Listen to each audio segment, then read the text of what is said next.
Hello, ladies and gentlemen. Welcome to EdTalk World Talk Show presented by Clickaway Creators. Today, we are privileged to have with us Dr. Suresh Devnani, commonly known as the Happy Doctor. He is an award-winning speaker, author, researcher, and internationally recognized global expert and thought leader on workplace happiness, well-being equity, and inclusions. For over 28 years, he has been teaching entrepreneurs, educators, corporate leaders, professionals, and overachievers how to build innovative, thriving organization and as a bonus, design the dynamic life they desire. Mr. Devnani has been awarded the 101 Top Global Coaching Leaders awarded by World HRD Congress 2019, 101 Most Fabulous Global Training and Development Leaders, and 51 Most Fabulous Global Happiness Leaders awarded by World HRD Congress 2020. So without further ado, let's dive into the conversation. Hello, Mr. Devnani. A very good morning to you. How are you doing today? Good morning to you. Thank you. I'm doing wonderful and all excited to share my great details. Thanks a lot. See you soon. Pleasure, sir. It's a pleasure and it's an honor to have this conversation with you today. I was searching about you over website, over your LinkedIn, and it's a real honor to have you on board with us. Thank you. Okay. First question, sir. The first thing that I would like to know is what changes would you like to see in the education system in the next 5 to 10 years? If you can share your lights on that. So honestly, I think this is a whole idea is about changing for the future, because right now I feel the education system is not actually teaching the skills that are needed by companies. So the workplace is getting all these people that are untrained for the jobs that are available. And that's why so many students around the world are not able to find jobs that match their qualifications. And in fact, what happens is once they do get the job, they have to go through another form of training again that could take from 1 year to 5 years for them to be actually ready for the jobs that they will be accomplishing. So that's the mismatch that the education system must change if they really want these people that are coming out of schools to find suitable jobs that will actually be fulfilling to them. Because the current generation is all looking for purpose and fulfillment from their jobs. It's not only purely about making money. Previously, most people were just only looking for a quick buck.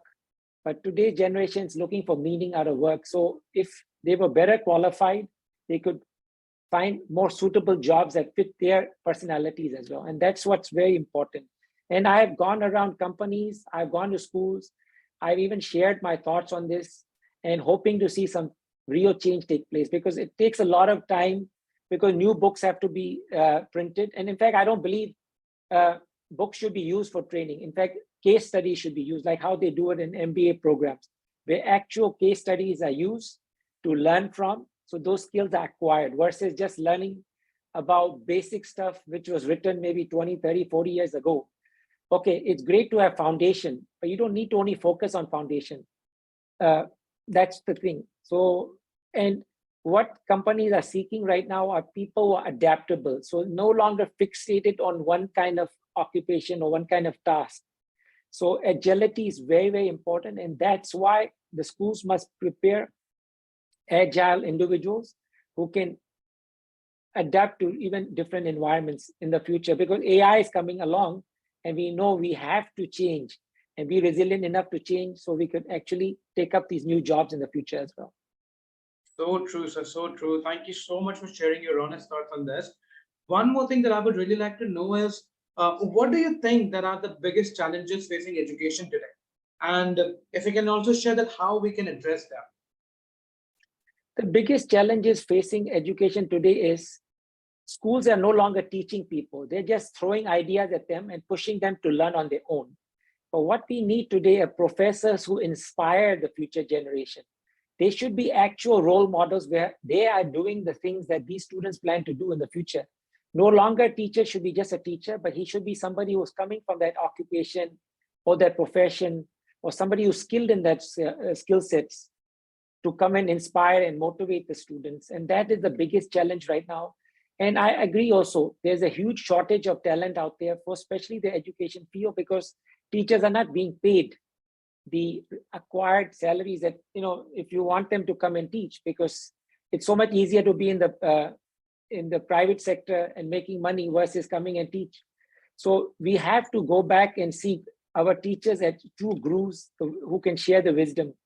And again, I said, they should be people who are actually in those professions that they're coming to teach.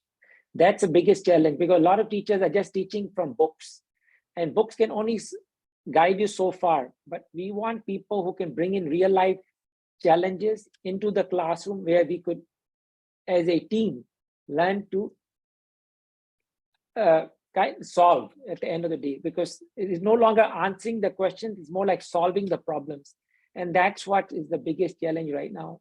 And I'm not saying this should be only done at the level of colleges or universities. This should be starting even in high school, even in primary school, whereas we build skill sets in the students. So as they grow older, they're actually already finding their strengths and weaknesses, so they can concentrate and keep focusing on those areas. So they could actually bring this talent and abilities to the workspace, so they could see the growth potential. So true, sir, so true. I totally admire you on this, and I'm totally with you on this, that in order to deliver the knowledge, the one should always comes up, or it's like, instead of providing the theoretical situations, the one should always answer the question in terms of practical, having or sharing their own experiences into the thing. I'm totally with you on this.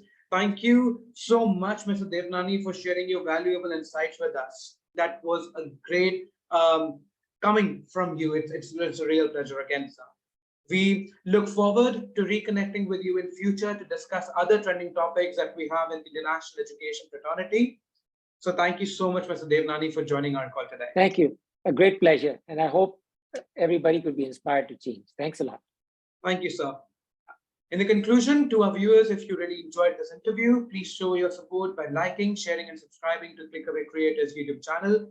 Your appreciations motivates us to bring more content featuring the industry leaders, just like Mr. Devnani. This is Krish from EdTalk World, signing off.